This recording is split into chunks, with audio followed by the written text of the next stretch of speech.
so that we don't interrupt them with extra noises, that'd be great. So I'm delighted to have Howard. As I say, my name's Karenza and I work in the Resource Centre. Colette, you can start recording at any point that you would like to, and anyone who doesn't want to appear on the recording, then please do mute yourself in terms of your image. You can just turn your image off. I only found out about this book through Ronnie Lamont in conversation, and I didn't know much about it. And to be fair, I looked at the title, How Not to Totally Put Your Children Off God, a conversation on Christian parenting between a father and his sons, and I thought, that's a really long title. And I saw with ADHD, I wasn't entirely engaged. And then I got the book and I opened it up, and it's absolutely fabulous. It's actually really good. We put this conversation in as part of our trilogy of Resource Centre conversations in relation to growing faith, homeschool, church. And now I've actually read it, I'm really sorry we put it into the home bracket, because it affects a huge amount more than that. It is about home, it is about parenting, and it is about faith in that context. But it's so much more widely applicable, and I'm delighted to have Howard with us. So Howard, would you like to just tell us a little bit about yourself, and then we'll crack on with the first question. Thanks, Karenza, and hello all you lovely people. Yeah, I work as a vice principal in a theological college in Bristol, and I've done that for the last 8 years. But before that, I've done a lot of other things. I have been a vicar. By the way, I'm still a vicar. And I have been a Dyson Director of Education. That means running schools. But I'd much rather be known as a dad, which I think is my top ministry in life. And I'd also like quite to be known as other things, like somebody who likes riding motorcycles, or somebody who is a keen sailor or canoeist. So there's a lot of things that I do, but that's who I am. Excellent, and including a mountain climber and a keen walker and lots of other things that we find out in your book. So this was basically, just give us a couple of sentences on, I know it says it in the beginning of the book, but just, and we're going to come off the book a little bit during this conversation, but just tell us why you actually put stuff into writing. What was the mechanism for starting writing, and then why did you do it in the way that you did it? I would never set out to write a book about parenting, because I personally have never read a book about parenting, and I'd be really irritated if somebody told me how to parent my children, because it's quite a personal, private thing to do. However, loads of people want to know how to pass the faith on to their children, and talk about it. You know, I'm in a theological college with over 100 students, a lot of whom are in their 30s and have got children. And I'm endlessly surrounded by people who are talking to me about parenting. But I wrote this book because I was asked to do so by Lions Publishers. And here is my confession. I thought they wanted me to write about it because my PhD ages ago, that's in the year 2000, was about the inner child, how the inner child gets to know God, and how our early faith experiences develop our faith as adults. So my slick title, you see I'm into slick titles, is The Inner Child as a Resource to Adult Faith Development. That was the title of my PhD in the year 2000. And I thought Lions Publishers wanted me to write because I'd done some academic work, but they didn't care a tuppence about my credentials. They simply wanted me to write because I'm a dad. And that comes across in the book. And I think for people who are watching, if you get put off by academic speak, don't be afraid of the book. There are references in there, and there are links to bits of learning, but it is really well written in language that anyone can understand. And I think that's actually really important, to be able to speak in the way people can hear. So that's a really important part of the book. I think it's good. But it's also about a dialogue, Howard. And you've taken the risk of inviting your 3 older sons, not all of whom are particularly church going, to participate in a dialogue with you about this stuff that you're going to talk about us with now. So just tell us about what that felt like. Yeah, well, that didn't feel like a risk, actually, because I know my sons quite well, and I wanted them to speak for themselves. So if I've been asked to write a book about how I've tried not to put my children off God, I wanted to hear what they had to say about what I thought were the best habits that I'd got. And when I also put down my worst habits, So I wrote the book as 5 good habits and 5 bad habits. And when my sons commented on the book, and by the way, they pop up all over the place, all my 3 sons, they often tell me that what I think is a good habit they're less sure about, and what I think is one of my worst habits they think is one of my best habits. So I think it adds quite a comedy dimension to the book. As in, I'm not to judge, actually, they're to judge. You're muted, Karenza. Thank you, thank you. There is quite a lot of comedy in those interactions, but I think it's also really nice because it shows the humility between the 2 different sets of people, and they all do come across as whole people, which is lovely. So one of the things that we've already heard from you is about this engagement and being honest and being clear with people, which leads us straight into our first question, which is, how did you or do you advise people to pass on faith to children without being manipulative? And that's a really powerful word, manipulative. So how do we do that? What are the issues that you think that question gives rise to? The truth is, every time an adult talks to a child, we're talking as people who've got more life experience, and we might have got a higher level of education than our children, certainly when the children are very small. So we know things that children don't know. So how do we tell our children about God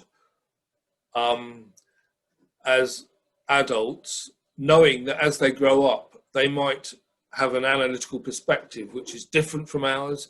If we have faith, they might not have faith when they're older. So how do we pass on the faith?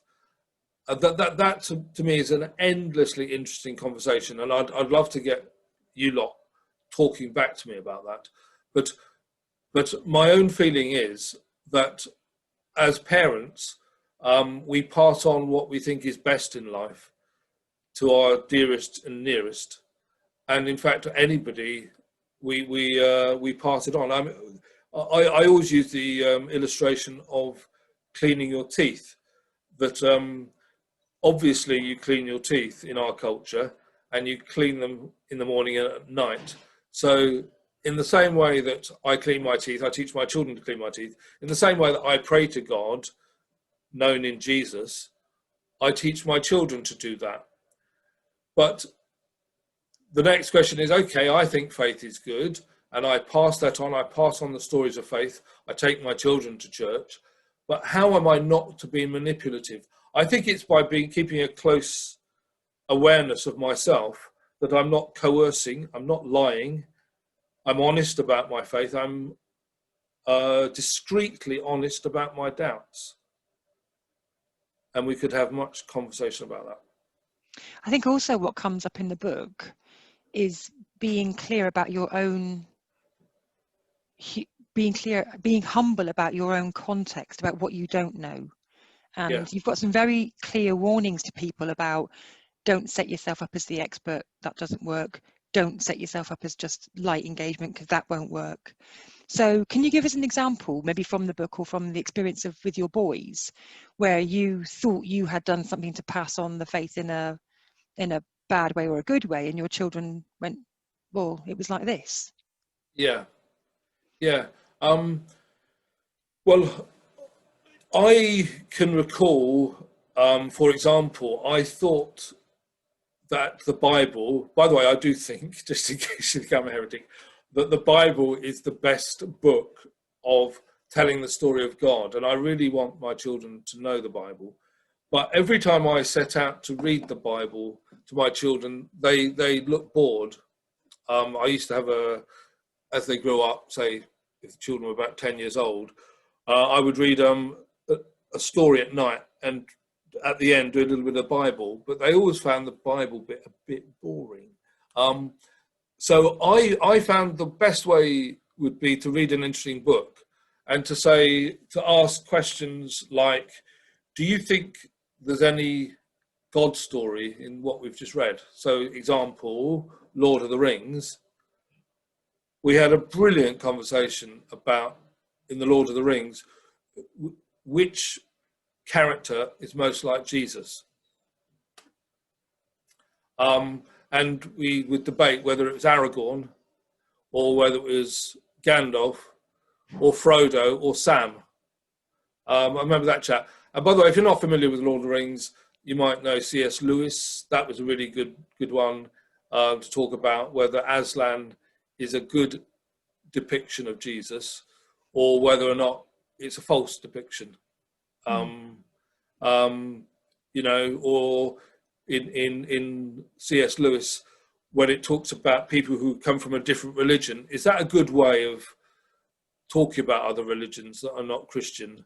You know, followers of Tash.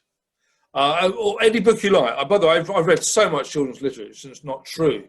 But because I read to the children every night for half an hour, being a bit busy vicar, that was my commitment, just to keep reading books. And yeah, I've discovered that weaving the Bible as a narrative into whatever the book is and getting them to tell me what the theology is, not me, has basically meant that they've grown up to be theologically literate. So how would you actually use the Bible with your children then? How would you? Yeah, we use the Bible when we go to church, and we consult the Bible, we look it up and use it as a reference to make a point.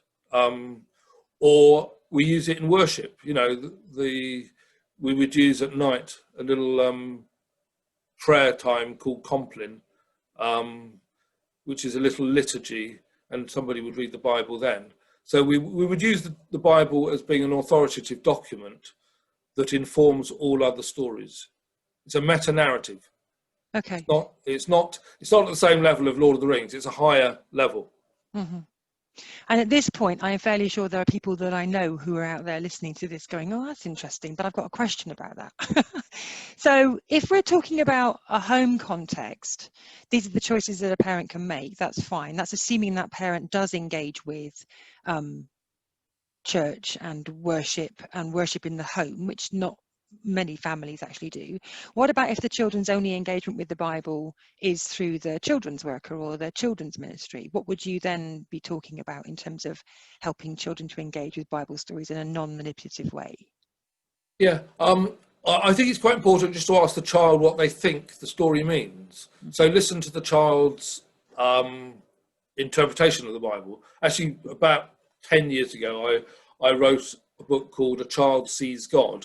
And that book is all about the children's interpretation of the Bible. So I just took 21 stories from the Bible, and children of different ages, just got them to say what they felt like as they encountered the story. And it's very interesting to hear what children say if you don't tell them what the meaning of a story is. They've often helped me no end, actually. You know, I've got a PhD in theology, and I've often got stuck as to the meaning of a Bible passage, but children are often opened it up, and I'm really serious about that. You know, Balaam's ass, the donkey who talked to the prophet, the donkey heard God and the prophet didn't. Children get straight away that this is a story of that religious people don't get it, and animals or children do get it. You know, I was trying to do a clever analysis of Balaam's donkey. Talk to a 6-year-old, they'll tell you. There is a contextual element to this, though, isn't there, that which you talk about in the book, that it's quite important that you might get a meaning, you and the children you're talking with might get a meaning out of it in this context, but it might be different in a different context or with other things that are going on. Like so all uses of the Bible, I don't think the Bible has a static... See, you're hearing my interpretation as a Bible teacher. I don't think there's a one-size-fits-all approach to the Bible, but we always need to read the Bible in context. Yeah, and be honest and self-aware about what that context is. So do you think the context of bringing children to faith in a church setting is an appropriate place to be reading Bible stories to children? Yeah, of course, because I firmly believe that we want to pass on the faith from one generation to another, so that each generation will know the story of Jesus and be part of the worshipping community, but they have to own that for themselves, not be coerced into it. You know, they shouldn't feel, for example, that they have to get confirmed, or if they're in a different tradition, have to get baptized when they're a certain age. They should be able to wrestle and come to their own decision. So although in a family of faith, you're likely, as I did, to take your children with you to church and do that as a family ritual, that when the children get to a stage when they can do so, we must make space to let them discuss whether they want to do that. And they mustn't have religion pushed down their neck. I'm pretty comfortable that that's the right thing to do, because you can't control people forever. Mm-hmm. And control is not a good word for how we encounter children as parents. It's obviously early days we control if they're in danger crossing a road, but surely we want to develop partnership where we're listening to their insight and we join them as co-disciples on the journey of faith. Mm-hmm. That's how I see it. So in terms of your own children, when they decided they weren't going to go to church, did they decide that they weren't going to go to church, or did you manage to invite them and bring them and keep them going with that, or did they actually stop coming? They carried on going to church, actually, even though when they went through periods of massive grump, but they weren't forced to go. When they were very small, I was a vicar and my wife was a vicar. So the truth is, we didn't have childcare. So the deal was they had to be at church. And I generally involved them in church. But as they got older and went through much more sort of questioning style, they basically endured church. But each one actually does go to church now. But they're in very different stages. One of them is an ordinand as a trainee priest. Another one is quite reactive to church as an institution, but goes because he loves church. It's just, he thinks it's a rather an imperialistic old school way of operating, but he likes the culture and he likes being fussed over. And yeah, another one, he sees the church as a sort of a social agent for change. Mm. And he's forever trying to make the church engage with real issues to change the society. So, and all of those three ways of being are valid ways of being church and engaging with church. Yeah, I'm proud of each one of them. Yeah. Yeah, that's absolutely lovely. I'm not sure if anybody else who's in there is keen to kind of ask anything at this stage. Do let me know, just flag it up in the chat if you would like to. But we'll move on, because what might happen is that the questions build.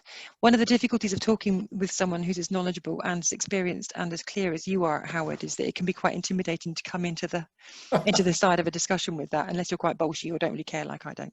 By the way, my students soon work this one out. I quite like people saying, man, that sounds far too dominant or far too certain. Or I disagree with you. Just say that. I'm okay about that. Yeah, absolutely. And the book actually shows that. That's how the book shows it. So if we moved on to the second area, because there's loads to discuss here as well as other bits and pieces, you were talking about habits. And what you were saying was 5 habits that you think are good to do and 5 habits that aren't. In terms of reading the Bible with children, what would you say are the good, just to summarize this section, what do you think are the good habits and then the bad habits in relation to reading the Bible? Well, the good habit is to read stories with your children and to reflect on it, reflect on the Bible into the stories. I think bad habits are to not talk about the Bible and leave it to the professionals, leave it to the youth worker or the vicar or the Christian teacher. If you just leave it to other people, I think there's all sorts of viruses that get in the way there. So that's what I call abdication. And the other one is just not to do it at all. Just don't touch the Bible. Or yet again, I've come across parents who've got such a high view of Scripture that they won't let it be challenged. And basically, I think children end up thinking the only way out of this is to wait till I'm older and get a passport out of church, or to have a fight and, you know, blood on the carpet sort of thing. Simply because, you know, a parent is defending every part of the Bible without being reasonable about it. Because there's some, you know, in the Old Testament, there's a lot of stories of violence, for example, or occupation of the land, you know, and as post-colonial people using the Bible, we've got to be quite careful that we don't pass on post-colonialism or empire thinking into our children, because they're going to grow up into a postmodern age where all of that is being critiqued in their education. They need to know that we've thought about this, or are thinking with it, that we're struggling with it, not that we've just got a gloss over our minds every time we open the Bible. Completely off piste, just in relation to that, with the work that we're doing in the Resource Centre, we have actually stopped referring to the Hebrew Scriptures as Old Testament, generally speaking, because of that. This notion that appropriation of an entire other faith's scripture only through the lens of one thing is not always an appropriate way of looking at it. So it's known by Christians as Old Testament, but they are Hebrew Scriptures. And understanding that context is quite important. Yeah. Yes. I think there's a couple of bits in the chats. So we've got Catherine. Catherine, do you want to come on in? She says in the chat, I think it's so important to say, I don't know. I struggle with that, to children being honest and authentic in our own faith journey. Catherine's actually a chaplain and works with a lot of children in a school context as well. Catherine, do you want to say anything about that? Just that I'm kind of sitting here kind of going, yes, I totally agree with that. Yes, absolutely. On just about everything you've said so far, Howard. So, you know, I'm waiting to, you know, be mean and horrible, but it hasn't happened as yet. Yeah, I think we can learn so much from children, and I think, you know, children are the best at seeing through us if we're not being honest and authentic and real. And I think, you know, that there's so much power in being that way with children as well, and saying, actually, do you know what? I don't really know either. And let's try and figure this out together, and and listening and taking their questions, their concerns seriously, and not just pretending to take it seriously, but actually taking it seriously. So yeah. Do you think one of the issues? Because you're both quite confident people and you've done quite a bit of theology as well, is actually what do you do when you're not a confident person? Where do you take those questions to get support afterwards? I mean, that's to either of you, really. So your children present you with a discussion or an insight and you go, is that okay? Is that all right? So what would you do with that on the ground? I mean, obviously I'd recommend billions of resources and loads of support, but I've got all those to hand. Not everyone has that.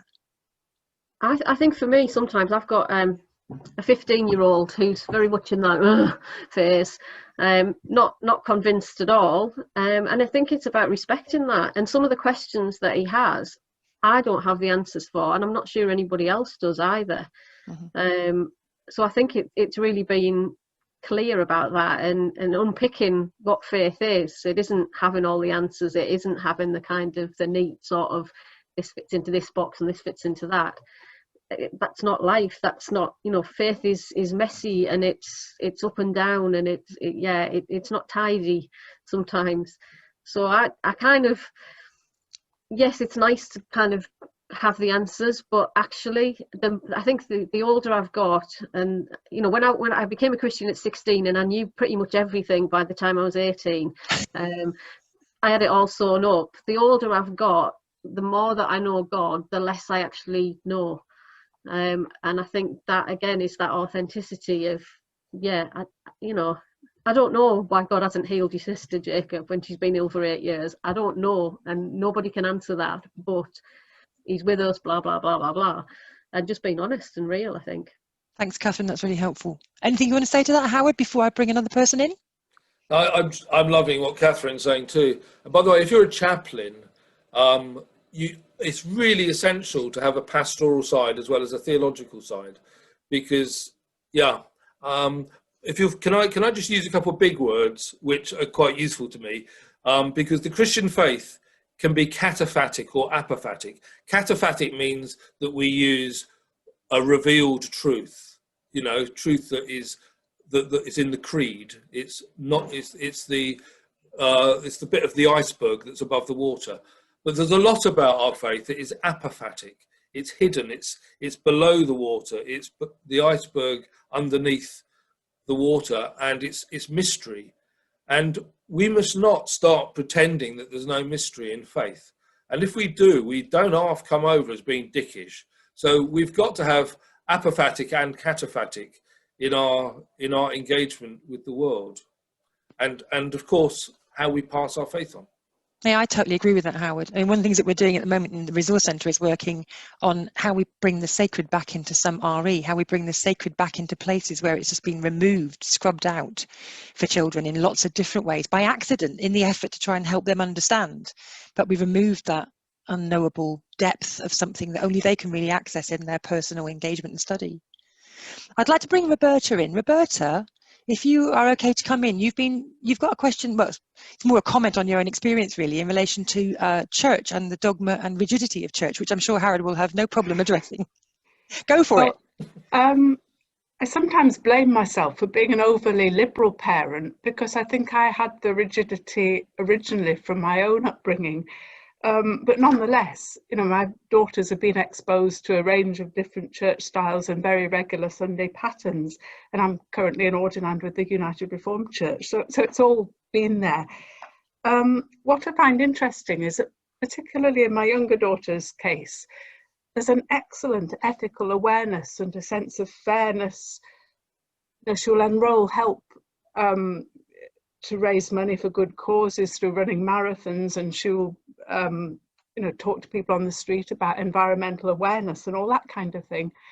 But when it comes to formal religion, I kind of feel that the door slams. It's something that you do, Mother, and I don't want to know about it.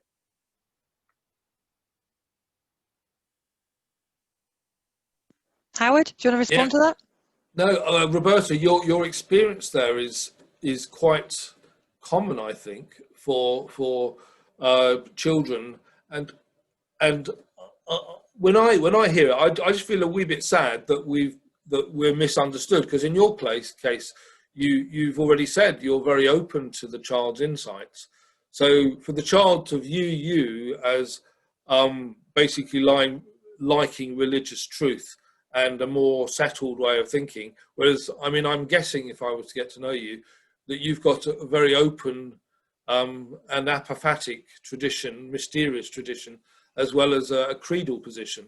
So, yeah, I'm intrigued by this. In nearly all the conversations I have with people who are not in faith, which includes people in my sibling family, it's all, I get most traction by helping people to realise how many questions I have, and how interested I am in life, and how interested I am in bringing the resources of faith to issues of radical justice.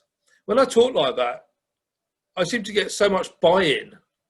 I think it's the way to evangelise, to do mission in the 21st century. By the way, I'm a missions tutor. If you just to give away the game, that's my job. But I'm always thinking, how do we pass on our faith in a way that it's going to be heard?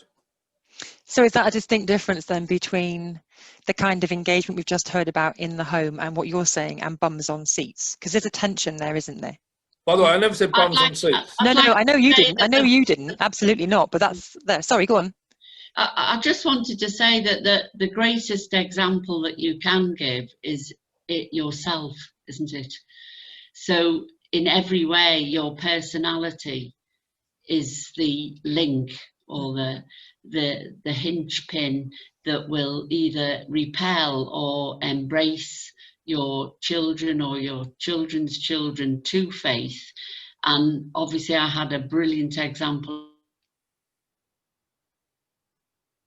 They both contrasted each other, because my mother was from a Catholic background, although she wasn't Catholic.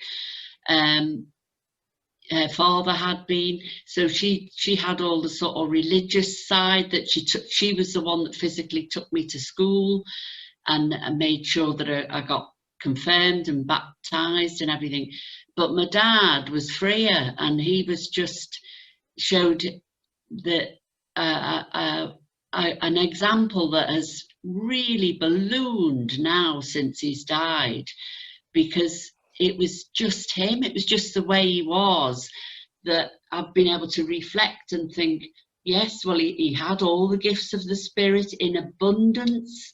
You know, he was a wonderful, lovely man, but he didn't really go to church much. He did towards the end of his life, but I just mean, it's your personal walk in everything you do, little or small, that will tell your children about God, won't it?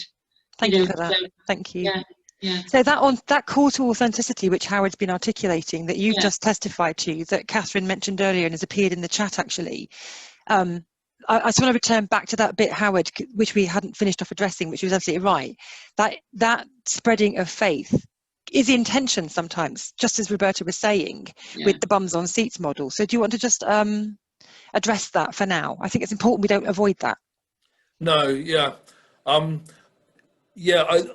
most important thing is that people, I think, engage with the faith, not that they go to the church. So I have that in my head. In other words, the issue of spirituality is a wider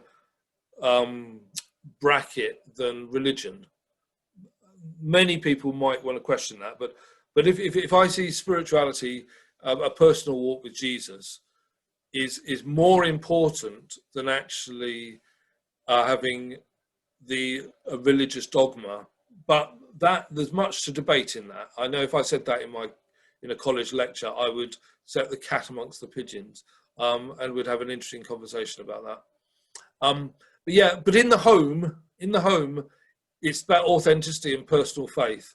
And children see you know that you're going to be grumpy.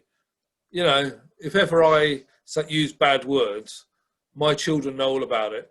If ever I'm going to show aspects of my own violence, the children are going to see that. I'm not going to wash all my dirty washing in front of you, but just believe me, I have many ways of not being a perfect human being. But my children know that. So if I don't fess up to them and say, I'm sorry, you know, I wasn't showing myself at my best, you know, they will think I'm a hypocrite when I stand up at church on a Sunday and preach. But I hope maybe the ideal thing is to bring the church culture into their minds and their thinking, so they don't just think that church is a bunch of hypocrites where everybody's got it all sorted. Or it's just the thing that you do for that hour and 20 minutes once a week, and the rest of your life it's utterly irrelevant. I think that's really important, Howard. Before we move on to the next question, I would like to just bring Kate in, Kate Swann, because she's asked a really important question about confidence. Kate, do you want to just give us your question so that Howard can address that? I'll let you two get on with it. Yeah, so it's going back to what Catherine was saying about questioning, and I've run a couple of Parenting for Faith courses, and the first question you ask is, what are your issues? Why are you doing this course? And all the parents have said, because my children ask questions and I'm really scared about those questions and I don't know how to answer them. And I'm just wondering how we can support parents as a church with those questions. Great question.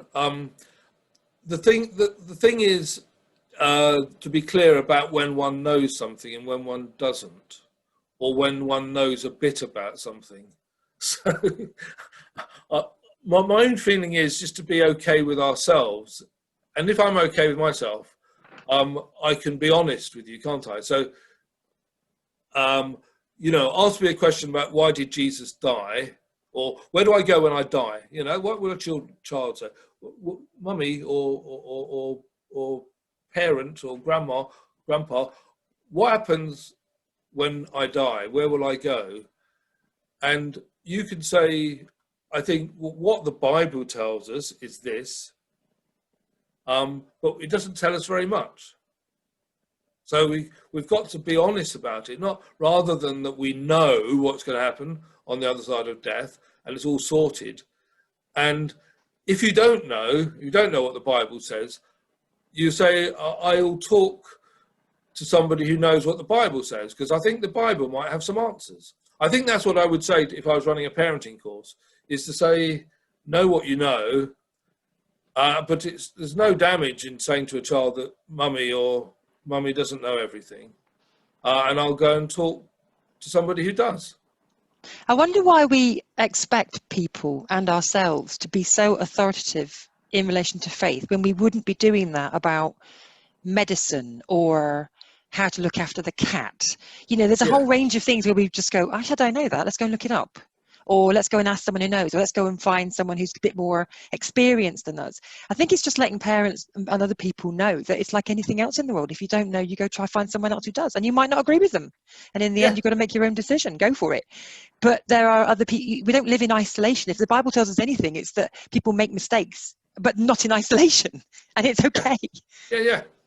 Yeah. And you're loved and you're forgiven, and God loves you. One thing we do know, absolutely, is that God made you and God loves you. Yeah, and we'll journey with you wherever that happens to be. That's really important as a message. Yeah. There are some really good questions and bits in the chat. When we get rid of the recording, what we will do is we will send you the recording at the end of this, as long as it works. Colette and I are fingers crossing. And we'll also send you a transcript of the text chat, so you won't miss anything. So because time's ticking on, Howard, I really want you to address the next question, which is our formal question of how do you learn from your children without being naive? And I'd like you to explain what you thought that question meant before you try and answer it. Well, first of all, I take it as a given that we do learn from our children, because children have got insights that we either don't have or we've forgotten.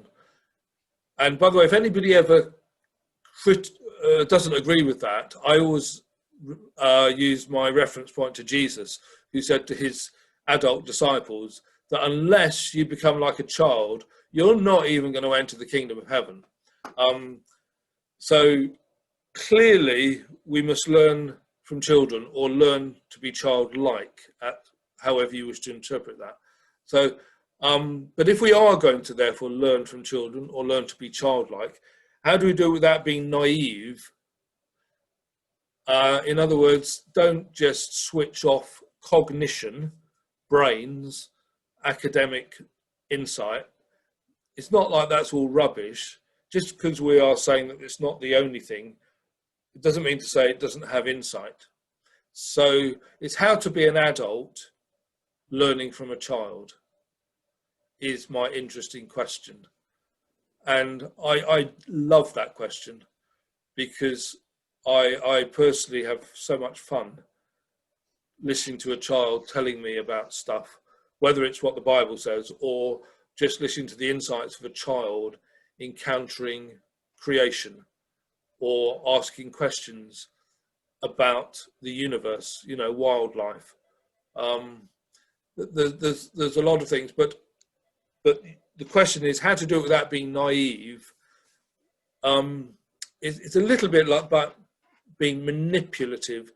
If I follow a child's line of questioning, I know sometimes that they're going into territory that isn't helpful. So I've got to try and steer it. I think that's what I'm getting at, is how to steer a conversation with a child, because there will be times that the conversation will be taking them into cuckoo land. So it's holding the child in a place of security and being respected. That came up in the chat earlier. How do we respecting children and their questions without kind of getting down on your hands and knees and playing in the mud just to get filthy? Yeah. And also I know that their clothes have got to get washed, or that if they get wet, they need to be dried off. A child might not know that.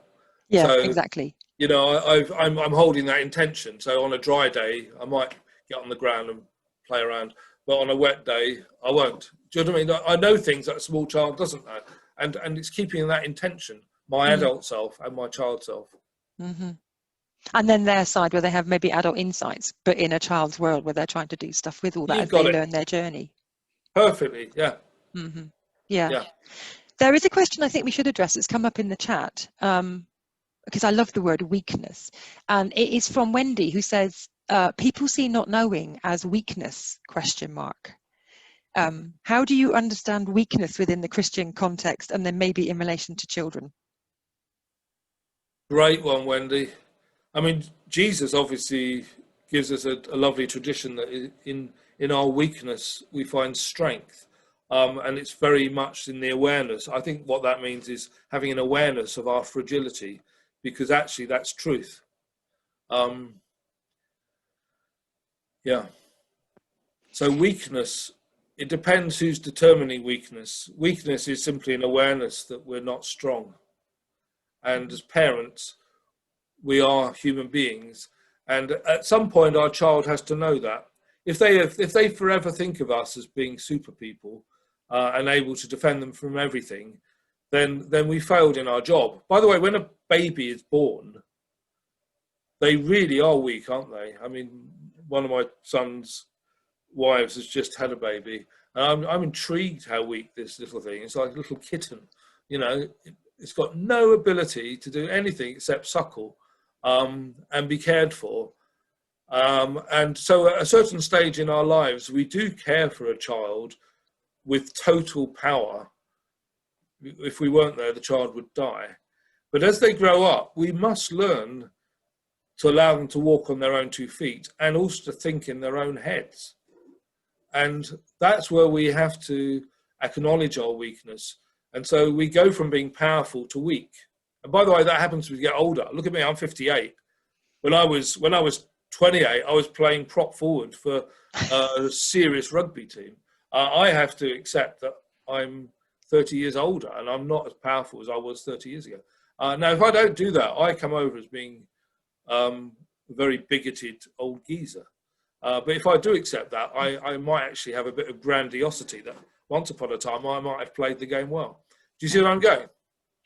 I think I'd ask the question of the questioner or anybody else who's in that situation. What are the consequences of not being weak? Because if you don't admit that you don't know, if you don't admit that you can't do this, and then you take yourself into a dangerous place, what happens? You have a wonderful story in your book that I was gripped by, that I think it might be worth you just recounting at the moment, about Kirby, is it Kirby Edge? Oh. You've taken the kids out for a walk. Yeah. And Kinder Scout. Just tell us about, in relation to weakness and not pretending that you know what you're doing and making mistakes. Just tell us that story, would you, just for 2 minutes? I think that's a great story. Oh, lovely. Kinder Scout is at the beginning of the Pennine Way, and it's just by Edale in the Peak District.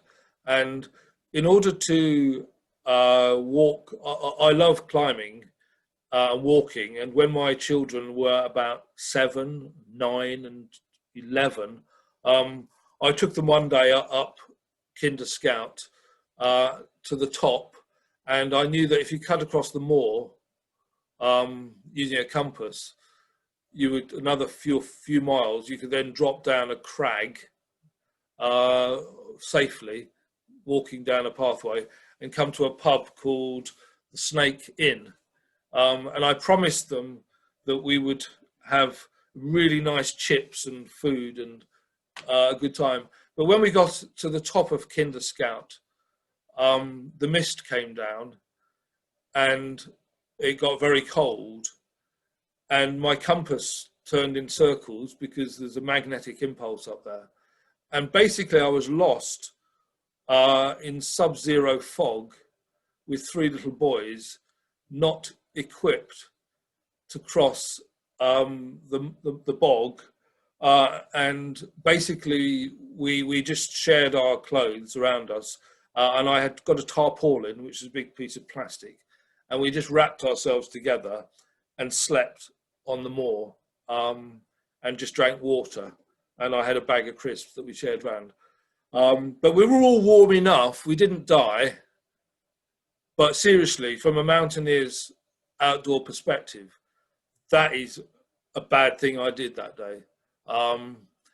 But it's gone down in our family as being a sort of legendary thing, because we all survived and we chatted and cuddled each other all night long, and we laughed about it ever since. And by the way, all 3 of my sons are now leaders in outdoor expeditions. They've all got formal qualifications. I think I that experience probably made them all think, yeah, dad cocked up there. But we won't cock up when we're grown up. So they've all got their tickets, mountain leader certificates. But there was a point at which you just had to go, no, this is not, we've got to stop.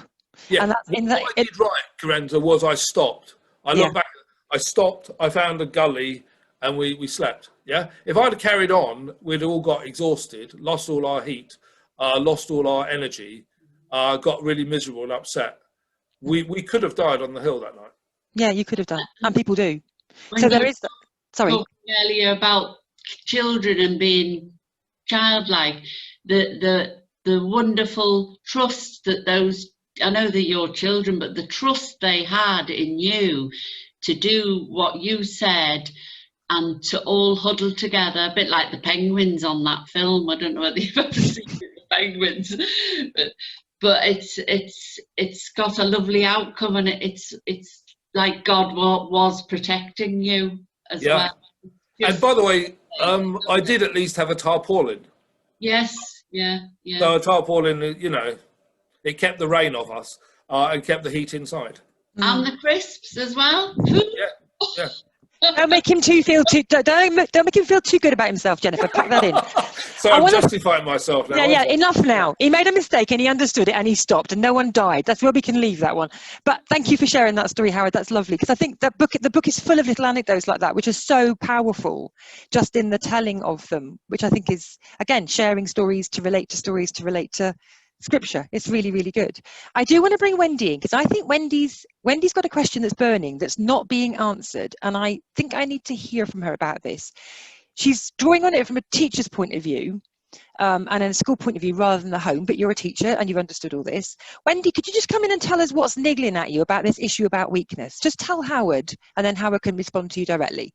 I did a lot of supply teaching in primary schools. I was teaching the same material in a different setting, and how people were trying to teach it depended on how comfortable they felt with the material.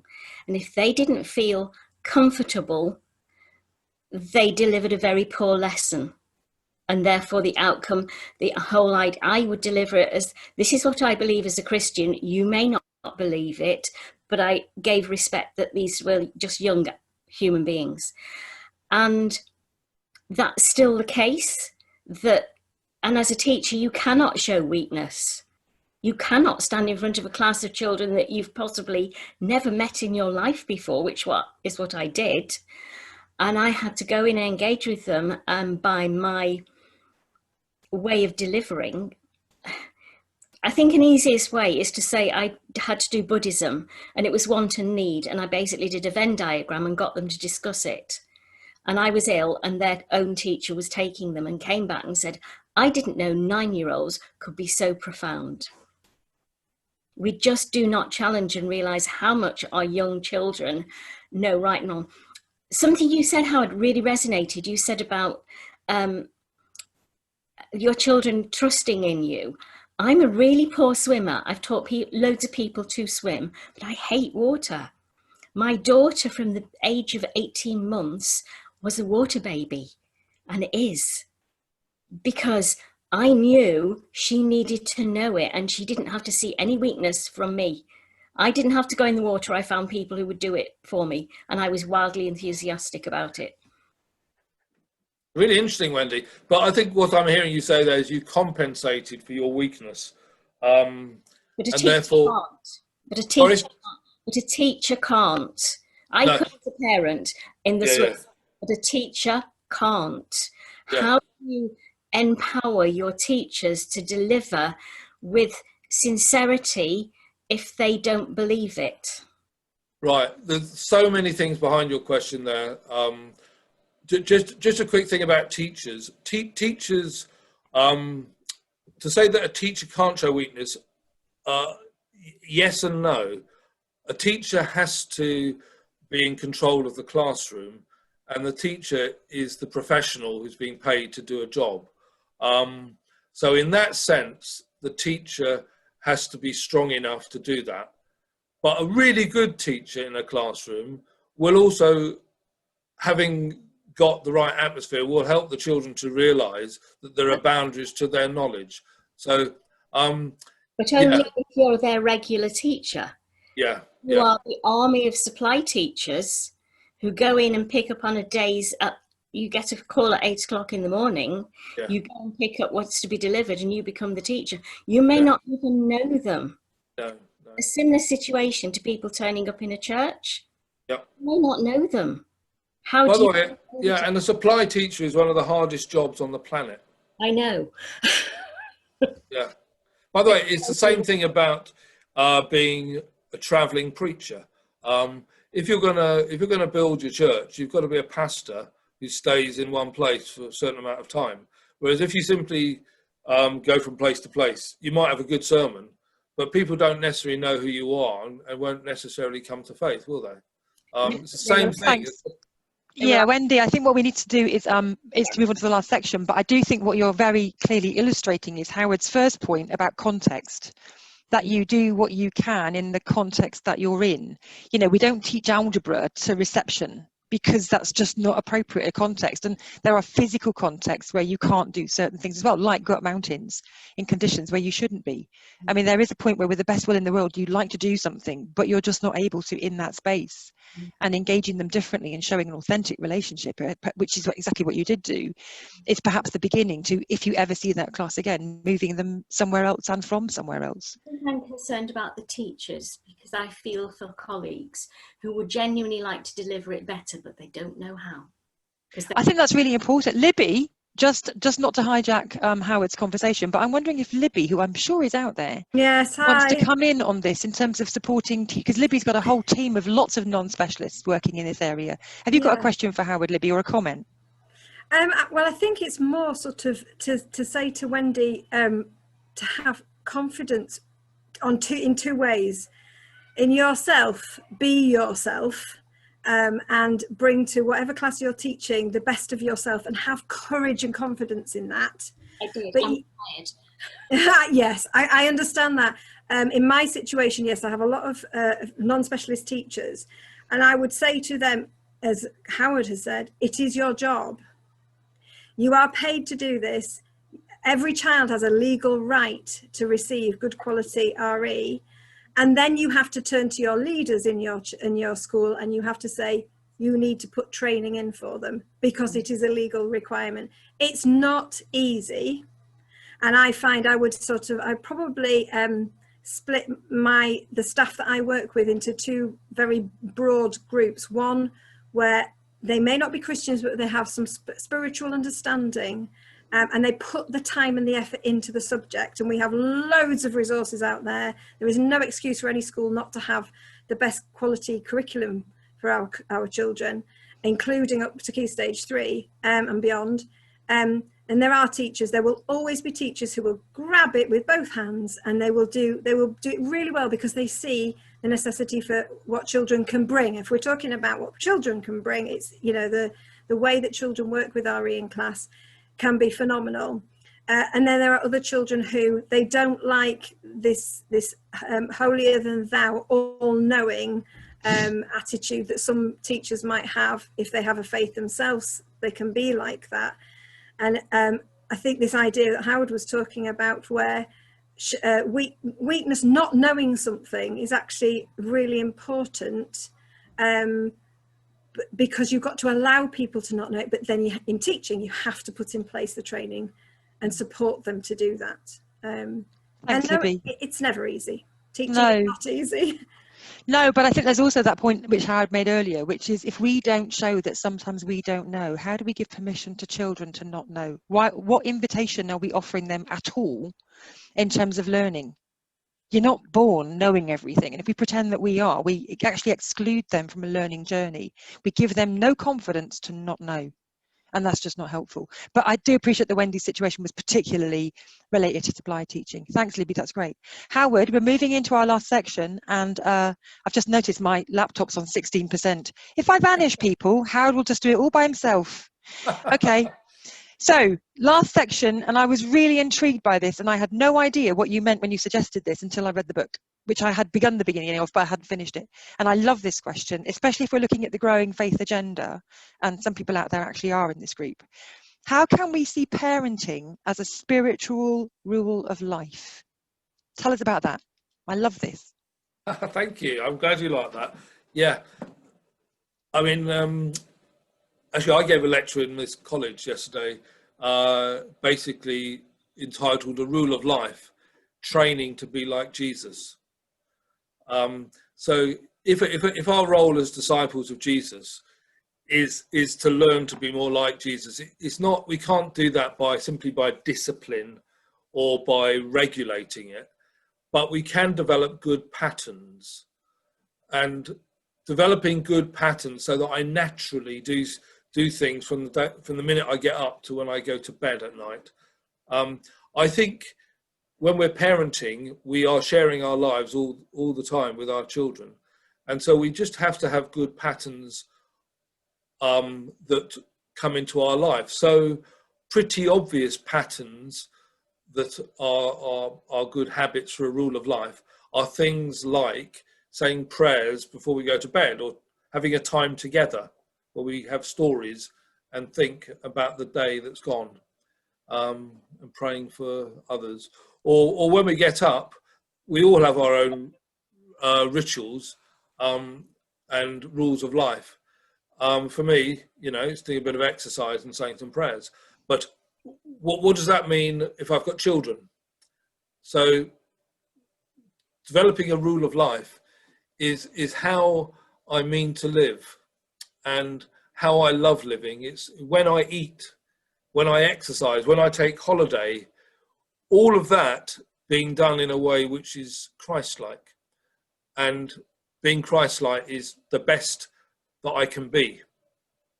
And I want to do that really well with my children so that they love it, and I do it in a way that they enjoy. By the way, you've picked up that I'm a bit of an outdoorsman, but most of my loves have been transferred to my sons. But I'm sure that is the case of any of you out there who are parents. The things you love, you probably pass on to your children, and it's those habits that are the best habits that we have to pass on.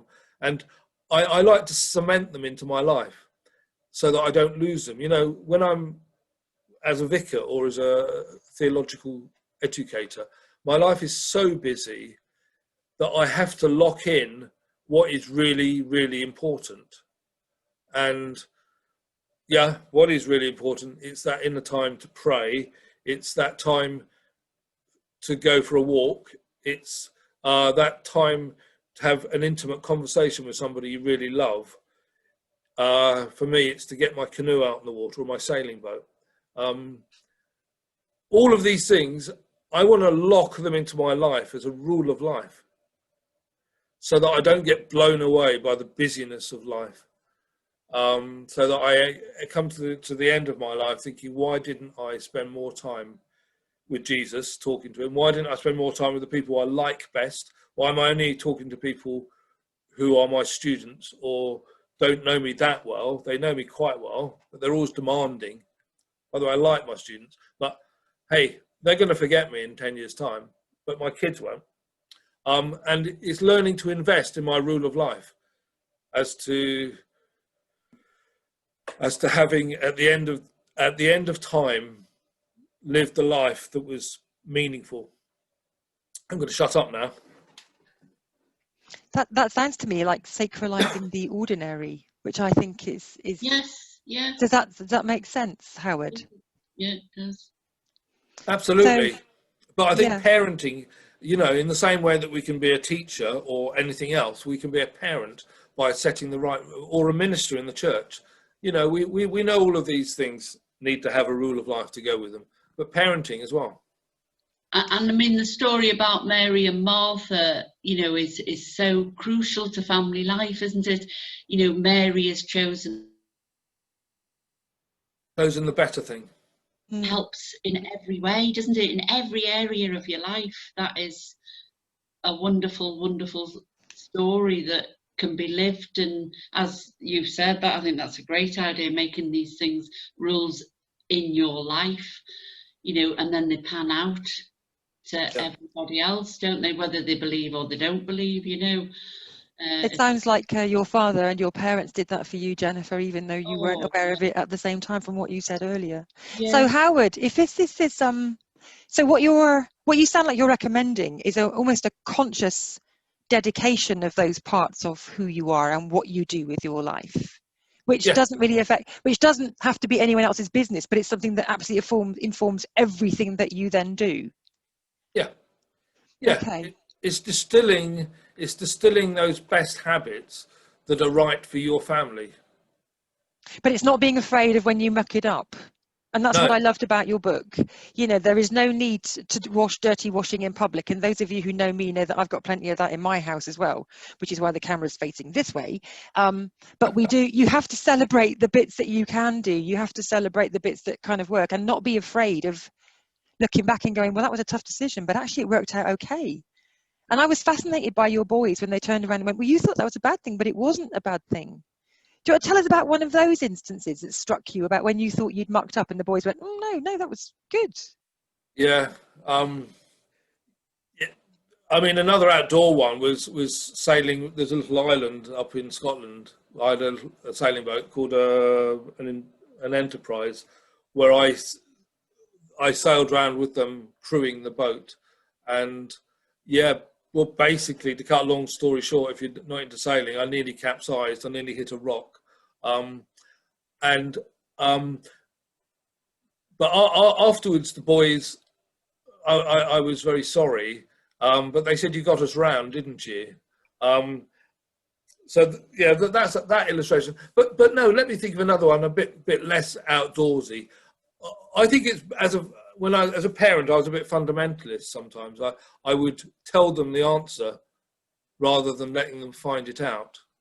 Mm.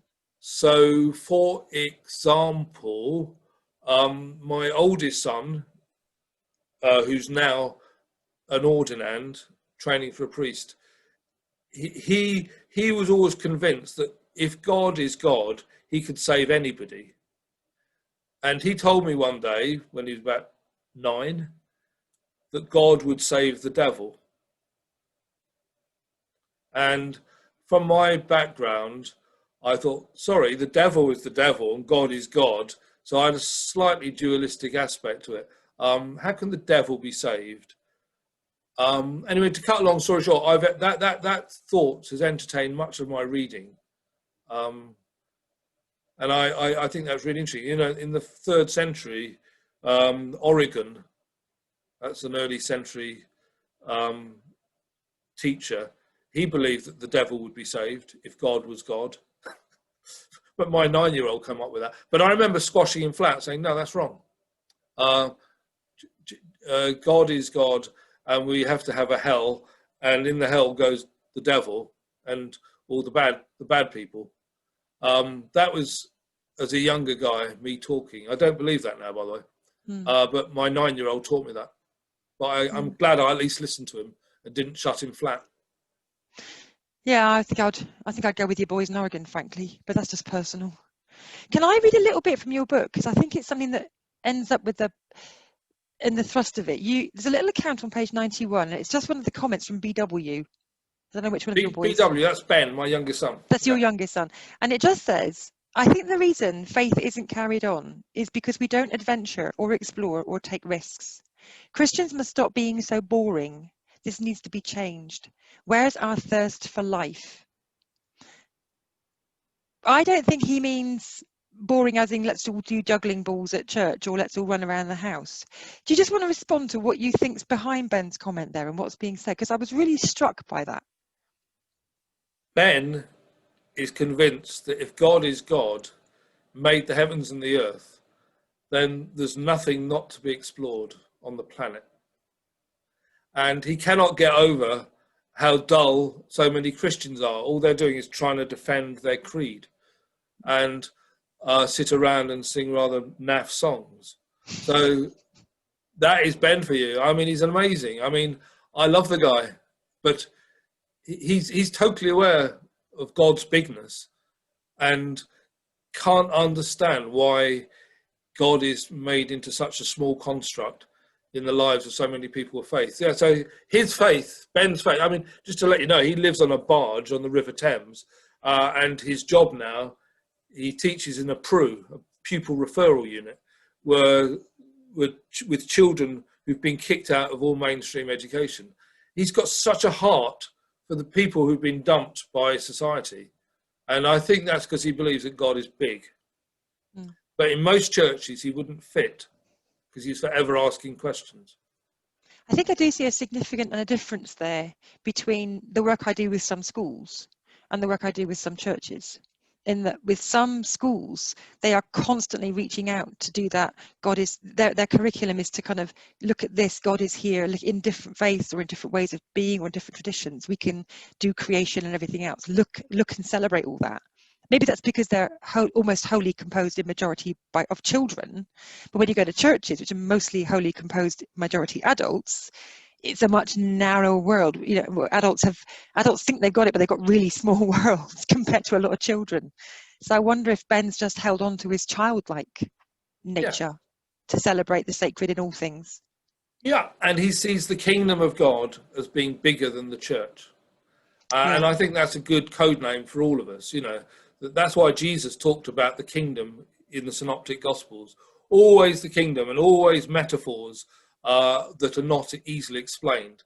Jesus never talked about church, ever. And when he did go in, he'd turn tables over and do other things, interesting things in institutional places of worship, Actually, Jude always gets a word in whenever she's in a session like this. So we'll invite Judith in. I think you know her, Howard, already. But she did put earlier about God is bigger. God is bigger than this. Jude, do you want to say anything in response to what Howard said, given it sounds like a summary of your entire life's work? Yeah, well, I do struggle all the time with it all, because you struggle with your own sense of maybe, oh gosh, did we do the right thing? We have 3 grown-up sons, Howard, and I think the thing I feel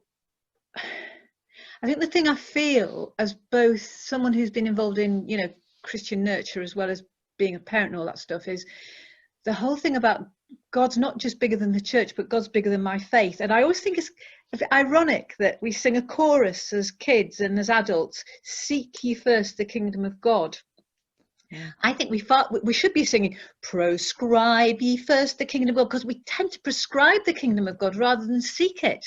And I think I go right back to Catherine saying about her 15-year-old, because I wonder if by taking the risk always, not just with children and teenagers, but also with, and also Roberta's daughter, if not for their sake particularly, because the minute we start doing it for their sake, there's an element of kind of having an agenda beyond seeking the kingdom of God. So when I engage with the question of a young person, I'm not doing it because I want them to become a Christian and get into church.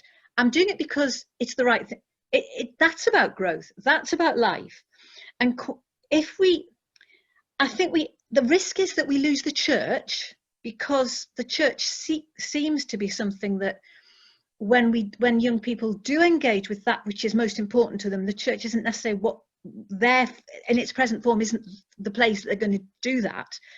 But if we are prepared to take the risk of always engaging with the question, I think our faith inevitably is going to be that which gets richer, and we have to let go of so much stuff. So God is bigger not only than the church, but my faith. And therefore, we can think we failed maybe, but then we look at those young people as they grow and we see that God is so much at work in their lives. Let's not get too stressed about it. That's probably where I try to. But there's one other thing, sorry. I am part of a group of older women who read stuff and reflect on it. And I'm tired of picking up that they were never allowed. This is what I assume. I need to ask them really. But 1 or 2 of people I know who are my age in the church feel guilty about their questions, their doubts, their worries. And then they turn that into, I'm not good enough. I'm obviously not got much faith. And I want to go mad sometimes, because I think these are the very questions. These are the very questions that we have to ask, because unless we do, we're not engaging with anything where God's engaging with us. So I think because they missed out on that as younger people in the church, then they've got this lifetime of feeling that it's not allowed. And yet it's when we do the things that are not allowed that we probably come to life. Because my battery seriously is running out, and I'm going to have to run upstairs and get my cable. Sorry, Howard. I would like Howard to answer a question of mine, and then which I can't hear, but I'll watch it on the repeat. And then I would really like Ruth to come in, if that's okay, Colette. So my question, Howard, is how much do you think of that is gendered? Because I think what Judith is describing something you talked about post-colonial approaches or anti-colonial approaches to passing on the faith, but there's a gendered thing that's going on here. And you're married to a female bishop. I'm not really interested in what she's up to, but Jude is describing, I think, a very common experience for a lot of women in their capacity to engage. I just wonder if you've got any comments about that, especially with female children. I know you've got boys, but yeah. I mean, this is where I'll have to show my weakness and say I've only got some thoughts about this. Jude, from what you said, but I do think that the church in its recent legacy has been very patriarchal, and very often women have not had their voice in the church. So that's interesting, but I can't comment more from my lack of experience, other than what I've learnt right now through. By the way, I'm parenting my niece who's living with us. She's 16-year-old. The way she processes faith and doubt is very different to my son's. But I haven't had time to think about that in any real depth. Can I just say, though, Jude, what you said earlier, I really like the fact that you said that as Christians we are seekers, if we can see seeking and wanting to find out as being a good thing, and we're affirmed in that, then we don't become those who are defending the faith all the time. You lot, I think, are up in the northeast of England, many of you are, and the Celtic saints, I think, are so helpful to me in my thinking that they seem to be much more humble about their faith, although they've been tidied up. The Celts seem to have been tidied up by the Romans and by the creeds. But the Celts didn't actually spend too much time setting up churches. They set up preaching crosses, and they set up centres for study, like Lindisfarne. But they set up places of prayer huts and cells. But by and large, their bishops were leaders in mission. Whereas, in fact, the Roman bishop seems to be a defender of the faith, get the creed right. And maybe we need to go back to being more missional like the Celtic saints and seekers, rather than constantly defending a propositional approach to faith. And the Roman approach to faith, the creedal approach to faith, is more masculine, it's more hierarchical, it's more definite. And I don't want to give women all the flick side of that. It's being far too simplistic, that they're more open and more vulnerable. But the Celts, I'll give it to the Celts. I don't know if that's any use to you, Jude. Yeah. I don't know about you, but it's helpful to me because I was in a discussion last week on post-colonial RE and my efforts in the RE Centre to do this. And my conversation ended with me asserting the indigenous nature of Northumbrian Christianity, which has been overrun by a colonial European model. Yes. And actually, unless we stop doing that and we start celebrating the Northern Saints for the actual way they shared their story, as Jesus did, then we are in serious danger of doing something to Northern Britain, where the church will die and faith will wither.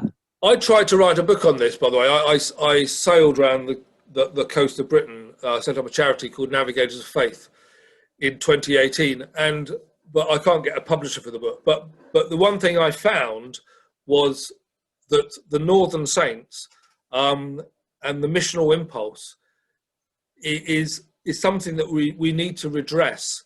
But the Northern people don't seem to have great confidence in that. There's a loss of faith, a loss of confidence of faith that I was finding in my travels in the Northeast. But please do carry on with that thinking, Karenza. The Northern Saints, the Celts, who really have been tidied up by the Romans.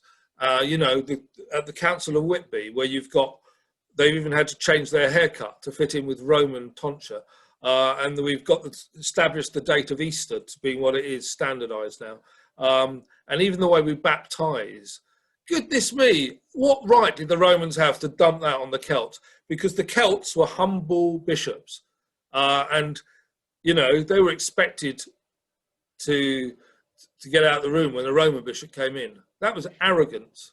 If anyone's interested in this particular discussion, I will put in the chat later or in the notes, but there is a great deal of work coming out of Canada, Inuit Indigenous faith, and in Australia in relation to how the Indigenous faiths of the area should be more recognised. And I think for me personally, in my work in the RE field, unless we start addressing this more carefully in the Northeast, and we're in danger of losing something very, very important. It's being suffocated.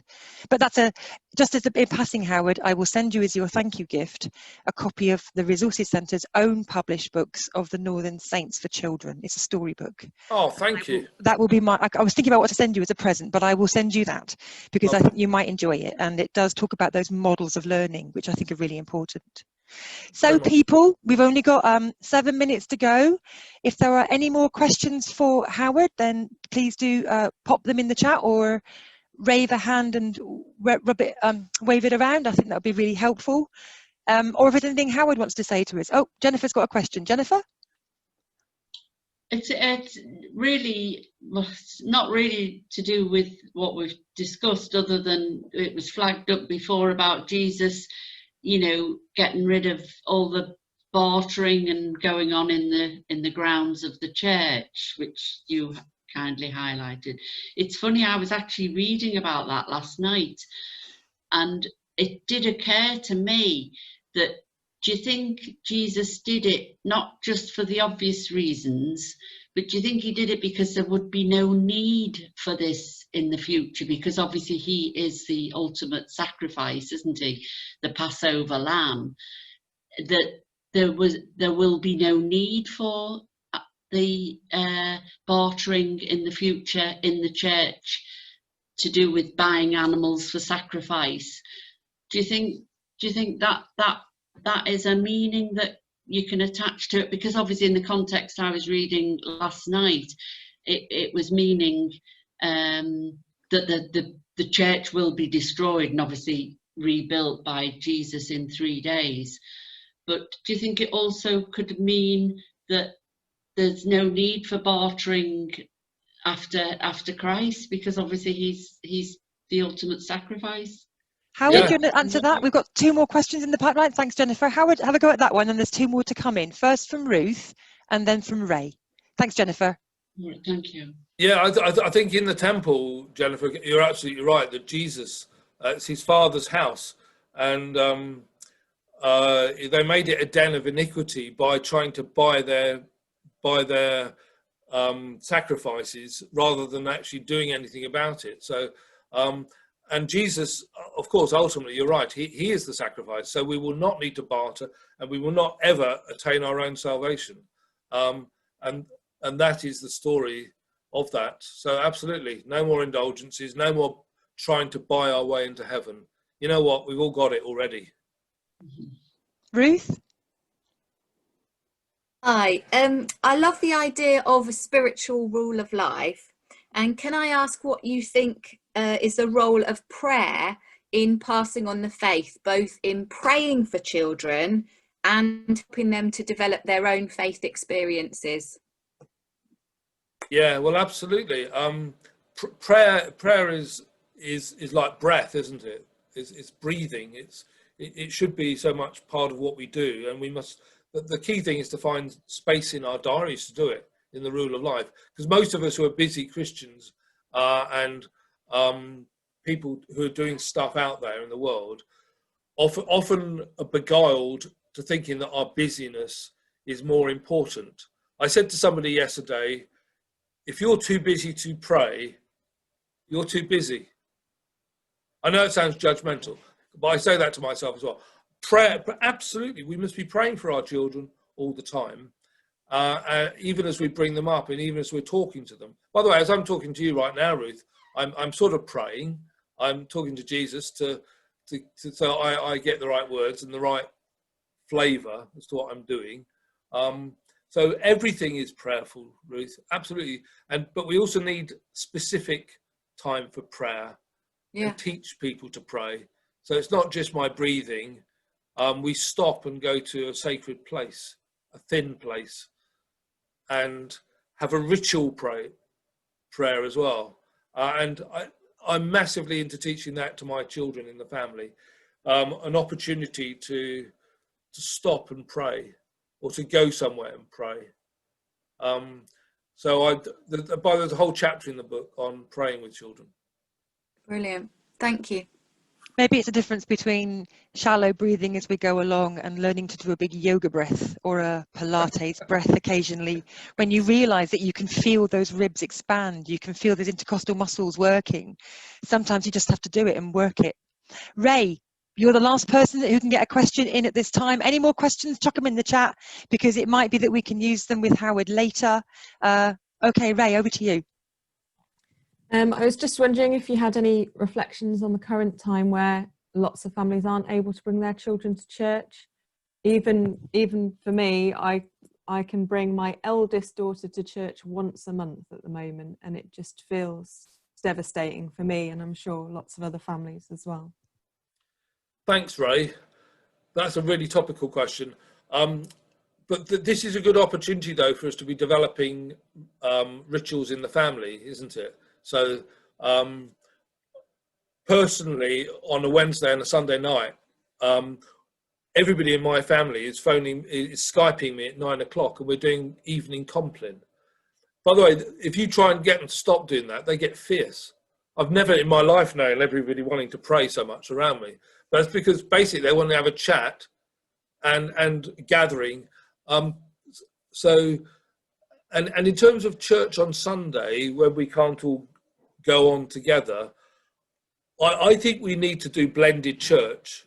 I was having a conversation with my PCC last night about this. So a few people can come to church, say my big church, we could get 30 or 40 in there, but we can have another 100 online, and they have a real engagement with the church, not just passengers watching it like a live stream service, but breakout groups where we have a chat about the sermon, or breakout groups for doing prayers, the intercessions. You know, I think blended church is with us forever, you know. Sorry to be horrible, but I don't know when Corona's going to finish, but we're probably forever going to have to think how to do our services online and blended, and with some sort of virtual dimension to our services. So maybe we need to learn how church interacts with family and family worship and our own family rituals. Sorry, you're getting me onto a roll here, but no, it's good. I mean, it's also important for those families who have disabled children, or children with particular needs that mean they can't sit still for an hour, or there's a whole range. I mean, there's a whole range of ways that this mixed blended stuff can actually work incredibly creatively for some people, and we mustn't forget that. Okay, Pete. People who are very ill, they can join in if they're at home, can't they? Where they can't come to the church when it does reopen. So yeah, thank you, Jennifer. Absolutely. People who are unwell and children who are unwell as well. So what we're going to do now is I'm going to wave up this book. Great. Howard has not contacted me to say, sorry, just Graham made a point in the chat, Howard, about what does it tell us that 80% of those present here are female? I'm saying nothing. Right. So this fantastic book, How to Totally Not Put Your Children Off God. I think it's absolutely fabulous. I think it's really important for children's missioners, because it's got a really interesting set of guidelines on telling how you engage the Bible, things that Howard has learned. I think it's lovely for any parent. And in an age when, for example, in my own son's context, Howard, he only has one friend in his circle of 10 who have 2 parents, and only one that has a dad on scene. There are 9 without dads on scene, including mine. Having fathers speak to parenting is extremely important, and their voice is extremely important to kind of flag up. What Colette is going to do for us also is to just pop into the chat 2 different sets of things. One of them is events that are upcoming, including a lovely parish sharing of ideas to keep us going during the winter. For those of you that are academic, an interesting observation and report that's coming out on universities and how they are fostering Islamophobia by accident. That's interesting. a whole range of stuff that's coming up over the next 6 months. Please do stay with us. And Colette will also pop in there our Ko-fi link. Obviously, these talks are all free. The Resource Centre is charitable. And if you have any opportunity to pass on a couple of quid to buy a resource for the Resource Centre, then you would be very welcome to. We don't give Howard any money for this. Everyone does it for nothing, as all you do in your own time and space. And we are extremely grateful for that. I do think if you throw bread out on the water, it doesn't matter who you feed or how you feed them, as long as people get fat bellies. That's a really good thing. Howard, is there anything that you'd like to say to us in terms of saying goodbye, apart from taking with you our deep gratitude, my very, very deep respect for this book, which I think is phenomenal, and thank you to everybody else who's had a listen. I'll leave it to you to have that last word, Howard. Well, thank you. Can I just say I've really enjoyed the conversation with you all. It's really lovely to get the right questions that you asked me, Karenza. Questions I enjoyed answering. And the questions around the group. I deeply respect the sort of community that you're developing on the online resource centre. And I want to bless you and say I've valued the conversation. I've already had my belly full. I've had my gift by talking to you and meeting you. Thank you. Oh, well, our appreciation goes the other way. Absolutely. Let's give him a little round of applause. Thank you, everybody. And I look forward to another conversation, Howard, because I feel there's a mine in there we've only just touched.